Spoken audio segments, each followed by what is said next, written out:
എല്ലാവർക്കും നിമിഷാസ് കിച്ചണിലേക്ക് സ്വാഗതം. ഇന്ന് ഞാൻ തയ്യാറാക്കുന്നത് ഒരു റോളാണ്. മുട്ടയും പച്ചക്കറികളൊക്കെ ഉപയോഗിച്ചിട്ടാണ് ഇത് തയ്യാറാക്കിയെടുക്കുന്നത്. സ്കൂളൊക്കെ തുറക്കാറായില്ലേ, അപ്പോൾ കുട്ടികൾക്കൊക്കെ ടിഫിൻ ബോക്സിൽ സ്കൂളിലേക്ക് കൊടുത്തേക്കാൻ പറ്റിയ നല്ലൊരു ഐറ്റം തന്നെയാണ്. അപ്പോൾ നമുക്കിത് എങ്ങനെയാണ് ഉണ്ടാക്കണമെന്ന് നോക്കാം. അപ്പോൾ നമുക്ക് ഉണ്ടാക്കാൻ തുടങ്ങിയാലോ. ഞാനിവിടെ 2 കപ്പ് ഗോതമ്പ് പൊടിയാണ് എടുത്തിരിക്കുന്നത്. 250 ml കപ്പിലാണ് 2 കപ്പ് എടുത്തിരിക്കുന്നത് കേട്ടോ. ഇനി ഇതിലേക്ക് നമുക്ക് 1 ടേബിൾ സ്പൂൺ ഓയിൽ ഒഴിച്ചു കൊടുക്കാം. ഞാനിപ്പോൾ ഇവിടെ വെജിറ്റബിൾ ഓയിലാണ് ഒഴിക്കുന്നത് കേട്ടോ. പിന്നെ ഇതിൻ്റെ കൂടെ തന്നെ ആവശ്യത്തിന് ഉപ്പിട്ട് കൊടുക്കാം. ഇനി ആദ്യം ഇത് നന്നായിട്ടൊന്ന് മിക്സ് ചെയ്തെടുക്കുക. സാധാരണ റോൾസൊക്കെ ഉണ്ടാക്കുമ്പോൾ മൈദയാണ് ഉപയോഗിക്കാറ്. പക്ഷേ ഞാൻ ഗോതമ്പ് പൊടിയിലാണ് എപ്പോഴും വീട്ടിലൊക്കെ ചെയ്യുമ്പോൾ ചെയ്യാറ്. പക്ഷേ മൈദയാകുമ്പോൾ കുറച്ചും കൂടി ടേസ്റ്റി ആയിരിക്കും. മൈദ ഉപയോഗിച്ചിട്ട് ഞാൻ മുന്നേ ചിക്കൻ കത്തി റോള് ചെയ്തിട്ടുണ്ട്. അത് ശരിക്കും പറഞ്ഞാൽ ഒരു നോർത്ത് ഇന്ത്യൻ സ്റ്റൈൽ റോളാണ്. പക്ഷേ ഇതെന്ന് പറഞ്ഞു കഴിഞ്ഞാൽ ഞാൻ എൻ്റെ ഐഡിയയിൽ ചെയ്തിരിക്കണതാണ്. ഇങ്ങനെ ഒരു റോൾ ഉണ്ടോയെന്ന് എനിക്ക് ശരിക്കും പറഞ്ഞാൽ അറിയില്ല. ഞാനിവിടെ വീട്ടിൽ കുറച്ച് പ്രാവശ്യമൊക്കെ ചെയ്തപ്പോൾ കുട്ടികൾക്ക് ഹസ്ബൻഡൊക്കെ ഇഷ്ടപ്പെട്ടു. അതാണ് ഞാനിപ്പോൾ നിങ്ങളായിട്ട് ഷെയർ ചെയ്യാമെന്ന് വിചാരിച്ചത്. ഇതിലേക്ക് ആവശ്യത്തിന് വെള്ളം ഒഴിച്ച് കൊടുക്കുക. നമ്മൾ സാധാരണ ചപ്പാത്തിക്കൊക്കെ കുഴച്ചെടുക്കില്ലേ, ആ ഒരു രീതിയിൽ കുറേശ്ശെ വെള്ളം ഒഴിച്ചിട്ട് കുഴച്ചെടുക്കാം. ചപ്പാത്തിയുടെ വീഡിയോ ഞാൻ അതിനു മുമ്പ് തന്നെ ചെയ്തിട്ടുണ്ട്. അപ്പോൾ ഡീറ്റെയിൽഡ് ആയിട്ടുള്ള ആ വീഡിയോ കാണണമെന്നുണ്ടെങ്കിൽ അതിൽ നോക്കിയാൽ മതി. വെള്ളപ്പോൾ ഇത് മതി. ഇനി ഇത് നന്നായിട്ട് കുഴച്ചെടുത്താൽ മതി. വെള്ളം കൂടിപ്പോയി കഴിഞ്ഞാലും കറക്റ്റായിട്ട് നമുക്ക് കിട്ടില്ല. നന്നായിട്ട് തന്നെ കുഴച്ചെടുക്കാം. ഇപ്പോൾ ഇത് ഞാൻ നന്നായിട്ട് തന്നെ കുഴച്ചെടുത്തിട്ടുണ്ട്. കണ്ടില്ലേ, നല്ല സോഫ്റ്റ് ആയിട്ട് തന്നെ വന്നിട്ടുണ്ട്. ഇനി ഇതിൻ്റെ മുകളിൽ കുറച്ച് ഓയിൽ, വളരെ കുറച്ച് മതി. ഇത് ഡ്രൈ ആവാതിരിക്കാൻ വേണ്ടിയിട്ടാണ്. ജസ്റ്റ് ഒന്ന് സ്പ്രെഡ് ചെയ്ത് കൊടുക്കാം നന്നായിട്ട്. അതിനുശേഷം ഇത് അടച്ച് വയ്ക്കുക. ഒരു 20-25 മിനിറ്റ് ഇത് ഇതുപോലെ ഇരിക്കട്ടെ. അപ്പോൾ ഇത് ഒന്നും കൂടി നന്നായിട്ട് സോഫ്റ്റ് ആയിട്ട് വരും. പിന്നെ ഞാൻ ഇതിന് വേണ്ടിയിട്ട് എടുത്തിരിക്കുന്നത് 2 ക്യാപ്സിക്കം, പിന്നെ 2 മീഡിയം സൈസ് സവാള, 1 മീഡിയം സൈസ് ക്യാരറ്റ്, പിന്നെ കുറച്ച് ബ്രൊക്കോളി. ഇതിലേക്ക് എടുക്കണ പച്ചക്കറികളൊക്കെ നമ്മുടെ ഇഷ്ടത്തിനനുസരിച്ച്, അതായത് നമുക്ക് ഇഷ്ടമുള്ള പച്ചക്കറികൾ ഏതാണെന്ന് വെച്ചാൽ അത് ഉപയോഗിക്കാം. ഏതെങ്കിലും പച്ചക്കറികൾ തന്നെ ഉപയോഗിക്കണമെന്നൊന്നുമില്ല. പിന്നെ ഞാനിവിടെ എടുത്തിരിക്കുന്നത് കുറച്ച് മഷ്റൂമാണ്. ഞാനിവിടെ എടുത്തിരിക്കുന്നത് ബട്ടൺ മഷ്റൂമാണ് കേട്ടോ. ഇതിപ്പോൾ ക്ലീൻ ചെയ്ത് വെച്ചിരിക്കുന്നതാണ്, നീളത്തിൽ കട്ട് ചെയ്ത് വെച്ചിരിക്കണം. ഞാനിതിനു മുമ്പ് മഷ്റൂം റോസ്റ്റൊക്കെ ചെയ്തപ്പോൾ അതിൽ കാണിക്കുന്നുണ്ട് ക്ലീൻ ചെയ്യണതും കട്ട് ചെയ്യണതൊക്കെ. അപ്പോൾ എന്തെങ്കിലും സംശയം ഉണ്ടെങ്കിൽ അതിൽ നോക്കിയാൽ മതി. പിന്നെ ഇത് പെട്ടെന്ന് ക്ലീൻ ചെയ്തെടുക്കണമെന്നുണ്ടെങ്കിൽ മൈദയല്ലാന്നുണ്ടെങ്കിൽ ഗോതമ്പ് പൊടി ഇട്ട് കൊടുക്കുക ഇതിൻ്റെ മുകളിൽ. അതിനുശേഷം ക്ലീൻ ചെയ്തെടുക്കുക. അപ്പോൾ പെട്ടെന്ന് തന്നെ ക്ലീനായി കിട്ടും. പിന്നെ നിങ്ങൾക്ക് വേണമെന്നുണ്ടെങ്കിൽ ഇതിൻ്റെ സ്കിൻ കളയാം. സ്കിൻ കളഞ്ഞില്ലെങ്കിലും കുഴപ്പമില്ല. ഞാൻ ചിലപ്പോൾ കളയാറുണ്ട്, ചിലപ്പോൾ കളയാറുമില്ല. ഇനി ഇതൊക്കെ നമുക്ക് ഒന്ന് കട്ട് ചെയ്തെടുക്കാം. ഞാനിപ്പോൾ നീളത്തിലുള്ള കഷ്ണങ്ങളായിട്ടാണ് കട്ട് ചെയ്തെടുക്കുന്നത്. ബ്രൊക്കോളിയുടെ ടേസ്റ്റ് ഇഷ്ടമില്ല എന്നുണ്ടെങ്കിൽ അത് ചേർത്ത് കൊടുക്കേണ്ട ആവശ്യമില്ല. അപ്പോൾ എല്ലാവർക്കും ചിലപ്പോൾ ഇഷ്ടമാണെന്നില്ലല്ലോ. പക്ഷേ ഒരുപാട് ഹെൽത്ത് ബെനിഫിറ്റ് ഉള്ള ഒരു ഐറ്റം തന്നെയല്ലേ ബ്രൊക്കോളി എന്ന് പറയുന്നത്. ഇപ്പോൾ കുട്ടികൾക്കൊക്കെ കൊടുക്കണ തന്നെ നമുക്ക് മാക്സിമം പച്ചക്കറികളൊക്കെ ചേർക്കണമെന്നുണ്ടെങ്കിൽ അവർ റോൾസൊക്കെ ആകുമ്പോൾ പൊതുവെ ഇഷ്ടപ്പെടുമല്ലോ. ഇത് സാധാരണ നമ്മൾ കോളിഫ്ലവറൊക്കെ കട്ട് ചെയ്തെടുക്കണ പോലെ തന്നെ കട്ട് ചെയ്തെടുക്കാം.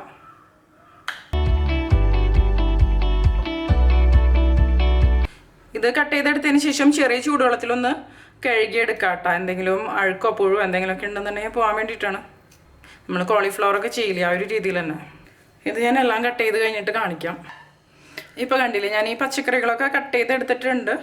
ചെറിയ കഷ്ണങ്ങളായിട്ട് നീളത്തിലാണ് കട്ട് ചെയ്തെടുത്തിരിക്കുന്നത്. മഷ്റൂം ഞാൻ എടുത്തിരിക്കുന്നത് 200 ഗ്രാമാണ് കേട്ടോ. പിന്നെ ഞാനിവിടെ കുറച്ച് ഇഞ്ചിയും വെളുത്തുള്ളിയും ചെറിയ കഷ്ണങ്ങളായിട്ട് മുറിച്ചെടുത്തിട്ടുണ്ട്. വെളുത്തുള്ളി ഒരു 6 വലിയ ഇല്ലി എടുത്തിട്ടുണ്ട്. ഇഞ്ചി ചെറിയൊരു കഷ്ണം തന്നെ മതി. ആദ്യം നമുക്കിതിൻ്റെ ഫില്ലിങ് തയ്യാറാക്കിയെടുക്കാം. ഞാനിവിടെ ഒരു കടായി എടുത്തിട്ടുണ്ട്. ഇതിന് നന്നായിട്ടൊന്ന് ചൂടായിട്ട് വരട്ടെ.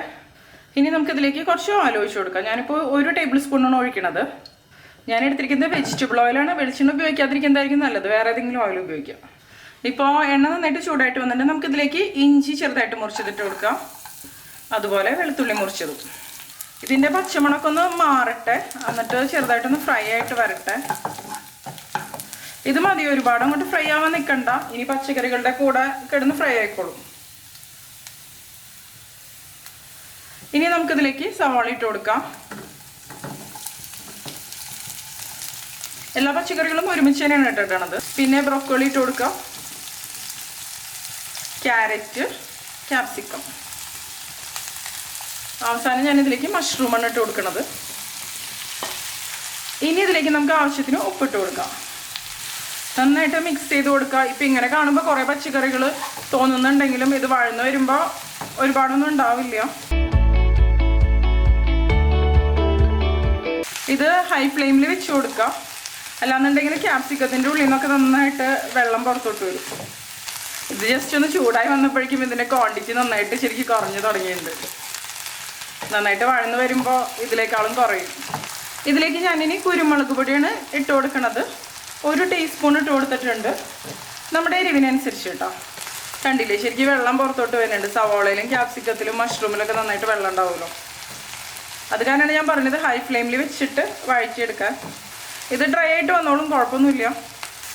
ഈ വെള്ളത്തിൽ തന്നെ നന്നായിട്ട് മിക്സ് ചെയ്ത് കഴിഞ്ഞിട്ടുണ്ടെങ്കിൽ കുരുമുളക് പൊടിയും ഉപ്പൊക്കെ ഇതിൻ്റെ ഉള്ളിലേക്ക് നന്നായിട്ട് പിടിച്ചോളും. ഇതിപ്പോൾ സാധാരണ നമ്മൾ വീട്ടിലൊക്കെ ഉണ്ടാക്കണമെന്നുണ്ടെങ്കിൽ എല്ലാം കൂടി ഒരുമിച്ച് ചെയ്യാം. ഞാനിപ്പോൾ ക്യാമറയും കൂടിയും ഹാൻഡിൽ ചെയ്യണ കാരണമാണ് ഓരോന്നോരോന്ന് കാണിക്കണത്. അല്ലാന്നുണ്ടെങ്കിൽ ആദ്യം റോളിന് ആവശ്യമായിട്ടുള്ള ഗോതമ്പ് പൊടി കുഴച്ചെടുക്കാം.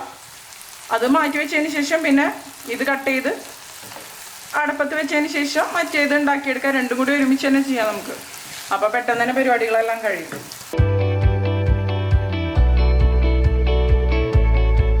ഇപ്പോൾ ഇതിൻ്റെ വെള്ളമൊക്കെ വറ്റിയിട്ട് ഡ്രൈ ആയിട്ട് വന്നിട്ടുണ്ട്. ഇത് നന്നായിട്ട് കുക്കായിട്ടും വന്നിട്ടുണ്ട്. ഞാൻ ഇടയ്ക്ക് ഇളക്കി കൊടുത്തിരുന്നു. നിങ്ങൾക്ക് ഇതിനേക്കാളും കൂടുതൽ ഇത് വഴറ്റിയെടുക്കണം എന്നുണ്ടെങ്കിൽ വഴറ്റിയെടുക്കാം. ഞാൻ പക്ഷേ ഇത്രേ തന്നെയാണ് ചെയ്യണുള്ളൂ. എല്ലാ പച്ചക്കറികളും കുക്കായിട്ട് വന്നിട്ടുണ്ട്. പിന്നെ ഇത് ഒരുപാട് കുക്കിംഗ് ടൈമുള്ള വെജിറ്റബിൾസ് ഒന്നല്ല, പെട്ടെന്ന് തന്നെ കുക്കായിട്ട് വരുന്നതാണല്ലോ. ഇനി നമുക്കിതിലേക്ക് സോയാ സോസ് ഒഴിച്ചു കൊടുക്കാം. ഞാനിപ്പോൾ ഡാർക്ക് സോയാ സോസാണ് ഒഴിക്കുന്നത്. ലൈറ്റ് സോയാ സോസ് ആണെങ്കിൽ ഇതിനേക്കാളും കുറച്ചും കൂടി കൂടുതൽ ഒഴിച്ചു കൊടുക്കാം കേട്ടോ. സോയാ സോസ് ഒരു 1/2 ടേബിൾ സ്പൂൺ മതി. ഇനി നമുക്കിതിലേക്ക് റെഡ് ചില്ലി സോസ് ഒഴിച്ചു കൊടുക്കാം. ഞാനൊരു 2 ടേബിൾ സ്പൂൺ ഒഴിക്കുന്നുണ്ട് കേട്ടോ. അത് നമ്മുടെ ടേസ്റ്റിനനുസരിച്ച്. വലിയവർക്ക് മാത്രം കഴിക്കാനാണെന്നുണ്ടെങ്കിൽ അത്യാവശ്യം നന്നായിട്ട് തന്നെ ഒഴിക്കാം. പക്ഷേ ഈ ചില്ലി സോസിനൊന്നും അത്ര ഒരുപാടൊന്നും എരിവൊന്നുമില്ല. ഇപ്പോൾ ഇതിലേക്ക് സോയാ സോസും അതുപോലെ തന്നെ ചില്ലി സോസും മാത്രമാണ് ഒഴിച്ചു കൊടുത്തുള്ളൂ. നിങ്ങൾക്ക് ടൊമാറ്റോ സോസിൻ്റെ ടേസ്റ്റ് ഇഷ്ടമാണെന്നുണ്ടെങ്കിൽ ഇതിലേക്ക് 1 ടേബിൾ സ്പൂണോളം ടൊമാറ്റോ സോസ് ഒഴിച്ചു കൊടുക്കാം കേട്ടോ.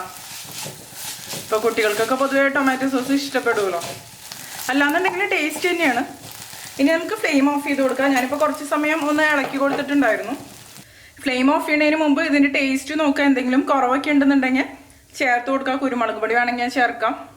അതുപോലെ സോസുകളും ടേസ്റ്റൊക്കെ കുറവാണെന്നുണ്ടെങ്കിൽ ചേർത്ത് കൊടുക്കുക. ഉപ്പ് അഡ്ജസ്റ്റ് ചെയ്ത് കൊടുക്കുക. ഇനി നമുക്ക് ബാക്കി പരിപാടികൾ ചെയ്യാം. ഇപ്പം നമ്മൾ നേരത്തെ കുഴച്ച് വെച്ച ഗോതമ്പ് പൊടി ഇപ്പോൾ ഒരു 20-25 മിനിറ്റൊക്കെ കഴിഞ്ഞു. നമുക്കിത് ഒന്നും കൂടി ഒന്ന് കുഴച്ചെടുക്കാം.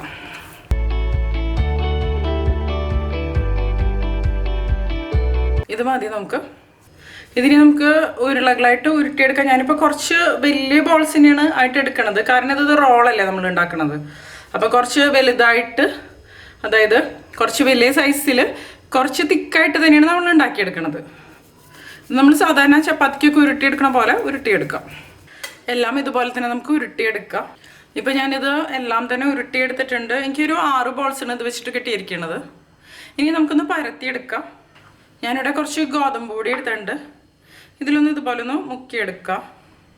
ഇനി നമുക്കിത് പരത്തിയെടുക്കാം. പരത്തിയെടുക്കുമ്പോൾ ചപ്പാത്തിനേക്കാളും കുറച്ചും കൂടി തിക്കായിട്ടാണ് ഞാൻ പരത്തിയെടുക്കുന്നത്. എല്ലാവരുടെയും ഒരേ തിക്നെസ്സിൽ തന്നെ പരത്തിയെടുക്കാം. ഈ ഒരു തിക്നെസ് ഇരുന്നോട്ടെ, കുഴപ്പമില്ല. കണ്ടില്ലേ, ഈ ഒരു തിക്നെസ്സിലാണ് ഞാനിത് പരത്തിയെടുത്തിരിക്കുന്നത്. ഇനി നമുക്ക് ചുട്ടെടുക്കാം. ഞാൻ സാധാരണ എങ്ങനെയാണെന്ന് വെച്ചാൽ ഉരുട്ടലും പരത്തലും ചുടലെല്ലാം ഒരുമിച്ച് തന്നെയാണ്. അപ്പോൾ പിന്നെ പെട്ടെന്നെല്ലാം കഴിയും. എന്തായാലും ഇത് നമുക്ക് ചുട്ടെടുക്കാം. അതിനുശേഷം ബാക്കി ചെയ്യാം. പിന്നെ നമുക്ക് ഇതിനാവശ്യം 1 മുട്ടയാണ്. അതായത് ഒരു റോളിൻ്റെ കാര്യമാണ് ഞാൻ പറയണത്. ഞാൻ 1 മുട്ടയാണ് ഉപയോഗിക്കുന്നത് അതിന് വേണ്ടിയിട്ട്. പൊട്ടിച്ച് ഒഴിച്ചു കൊടുക്കാം. നിങ്ങൾക്ക് വേണമെന്നുണ്ടെങ്കിൽ 2 മുട്ട ഉപയോഗിച്ചിട്ടും റോൾ തയ്യാറാക്കാം. ഇതിലേക്ക് നമ്മുടെ എരിവിനനുസരിച്ച് കുരുമുളക് പൊടി ഇട്ട് കൊടുക്കാം. പിന്നെ കുറച്ച് ഉപ്പും. അതിനുശേഷം ഇത് നന്നായിട്ടൊന്ന് ബീറ്റ് ചെയ്തെടുക്കാം. ഇതിപ്പോൾ നന്നായിട്ട് തന്നെ ചൂടായിട്ട് വന്നിട്ടുണ്ട്. ഇനി നമുക്ക് ഇതിലേക്ക് ഇതിട്ട് കൊടുക്കാം. അതിനുശേഷം ഒരു ഭാഗം ചെറുതായിട്ടൊന്ന് കുക്കായിട്ട് വരട്ടെ. ചെറുതായിട്ട് ബബിൾസൊക്കെ വന്ന് തുടങ്ങുമ്പോൾ നമുക്കിത് മറിച്ചിട്ട് കൊടുക്കാം. ഇനി ഇതിൻ്റെ മുകളിൽ ഞാൻ കുറച്ച് ഓയിൽ അപ്ലൈ ചെയ്ത് കൊടുക്കുകയാണ്. സാധാരണ റോൾസൊക്കെ ആകുമ്പോൾ ഓയിൽ വേണമല്ലോ, എന്നാൽ തന്നെ കഴിക്കാൻ ടേസ്റ്റ് ഉണ്ടാവുള്ളൂ. ഭയങ്കര ഡ്രൈ ആയിട്ടിരുന്ന് കഴിഞ്ഞാൽ കഴിക്കാൻ പറ്റില്ല നമുക്ക്. പിന്നെ ഓയിൽ തീരെ താല്പര്യമില്ല എന്നുണ്ടെങ്കിൽ ചേർത്ത് കൊടുക്കണ്ട കേട്ടോ. ഇതിനൊന്ന് തിരിച്ചിട്ട് കൊടുക്കുക. അതിനുശേഷം ഈ ഭാഗത്തും കുറച്ച് ഓയിലൊന്ന് അപ്ലൈ ചെയ്ത് കൊടുക്കുക. തിരിച്ച് മറിച്ചിട്ട് ഇത് കുക്ക് ചെയ്തെടുക്കാം. ഇനി ഇതിലേക്ക് കുറച്ച് ഓയിൽ ഒഴിച്ച് കൊടുക്കാം. ഓയിൽ ചൂടായിട്ട് വരുമ്പോൾ നമുക്ക് ഈ മുട്ട ഇതിലേക്ക് ഒഴിച്ച് കൊടുക്കാം. ഇത് ഒരുപാട് ഡ്രൈ ആയിട്ട് വരരുത്. അതിന് മുമ്പ് തന്നെ നമുക്ക് ഇത് ഇതുപോലെ വെച്ച് കൊടുക്കുക. ഒരു ഭാഗം കുക്കാവുമ്പോൾ തിരിച്ചിട്ടിട്ട് കുക്ക് ചെയ്തെടുക്കാം. ഇതിപ്പോൾ കുക്കായിട്ട് വന്നിട്ടുണ്ട്. ഇതിനെ നമുക്ക് മാറ്റാം. ഇതുപോലെ തന്നെ നമുക്ക് എല്ലാം ഉണ്ടാക്കിയെടുക്കാം. ഇനി നമുക്ക് ഒരു റോൾ എടുക്കാം. അതിലേക്ക് നമ്മൾ നേരത്തെ ഉണ്ടാക്കി വെച്ച ഫില്ലിംഗ് ഇല്ലേ, അത് വെച്ച് കൊടുക്കാം. ഇപ്പം എത്ര വേണമെന്നുണ്ടെങ്കിൽ അതിനനുസരിച്ച് നമുക്ക് വെച്ച് കൊടുക്കാം. എന്നിട്ട് ഇത് ഇതുപോലെ റോൾ ചെയ്തെടുക്കാം. നല്ല ചൂടുണ്ട്. ഇത് നിങ്ങൾക്ക് ലഞ്ച് ബോക്സിലേക്ക് കൊടുത്തേക്കണമെന്നുണ്ടെങ്കിൽ ഈ ഒരു ഭാഗത്ത്, അതായത് ഈ ഒരു half portion aluminium foil paper അല്ലാന്നുണ്ടെങ്കിൽ ബട്ടർ പേപ്പർ കവർ ചെയ്ത് വെക്കുക. അപ്പോൾ ഇത് കറക്റ്റായിട്ട് ഇതുപോലെ തന്നെ ഇരുന്നോളൂ. ഇത് ശരിക്കും പറഞ്ഞാൽ ഒരെണ്ണം കഴിച്ചാൽ തന്നെ അത്യാവശ്യം നല്ല ഹെവിയാണ്. ഇതിലും ഫില്ല് ചെയ്യാം. ഇതിൽ നിങ്ങൾക്ക് കുക്കുംബറൊക്കെ താല്പര്യം ഉണ്ടെന്നുണ്ടെങ്കിൽ കുക്കുംബർ കട്ട് ചെയ്ത് ഇടാട്ടോ. ഇത് ശരിക്കും പറഞ്ഞാൽ ഒരെണ്ണം തന്നെ കഴിച്ച് കഴിഞ്ഞാൽ നല്ല ഹെവിയാണ്. കുട്ടികൾക്കൊക്കെ ആണെന്നുണ്ടെങ്കിൽ ഒരെണ്ണമൊക്കെ കൂടുതലാണ്. ഇപ്പോൾ കണ്ടില്ലേ, നമ്മുടെ റോള് റെഡി ആയിട്ടുണ്ട്. അപ്പോൾ എല്ലാവരും ട്രൈ ചെയ്ത് നോക്കിയിട്ട് നിങ്ങളുടെ എക്സ്പീരിയൻസ് ഷെയർ ചെയ്തോളൂ കേട്ടോ. നിങ്ങൾക്ക് എൻ്റെ വീഡിയോ ഇഷ്ടമാവുകയാണെങ്കിൽ നിമിഷാസ് കിച്ചൺ സബ്സ്ക്രൈബ് ചെയ്തോളൂ കേട്ടോ. സബ്സ്ക്രൈബ് ചെയ്യുമ്പോൾ സബ്സ്ക്രൈബ് ബട്ടൻ്റെ തൊട്ടടുത്ത് തന്നെ ചെറിയൊരു ബെല്ലൈക്കൺ കൂടി കാണാം. അതൊന്ന് എനേബിൾ ചെയ്യുക. അപ്പോഴാണ് ഞാൻ അപ്ലോഡ് ചെയ്യുന്ന വീഡിയോസിന്റെ നോട്ടിഫിക്കേഷൻ നിങ്ങൾക്ക് കിട്ടുള്ളൂ കേട്ടോ. പിന്നെ ലൈക്ക് ചെയ്യുക. അതുകൂടാതെ നിങ്ങളുടെ ഫ്രണ്ട്സിനും ഫാമിലിക്കും ഒന്ന് ഷെയർ ചെയ്ത് കൊടുക്കുക. പിന്നെ നിങ്ങളുടെ അഭിപ്രായങ്ങളൊന്ന് കമന്റ് ചെയ്തോളൂ കേട്ടോ. അപ്പം മറ്റൊരു അടിപൊളി റെസിപ്പി ആയിട്ട് വീണ്ടും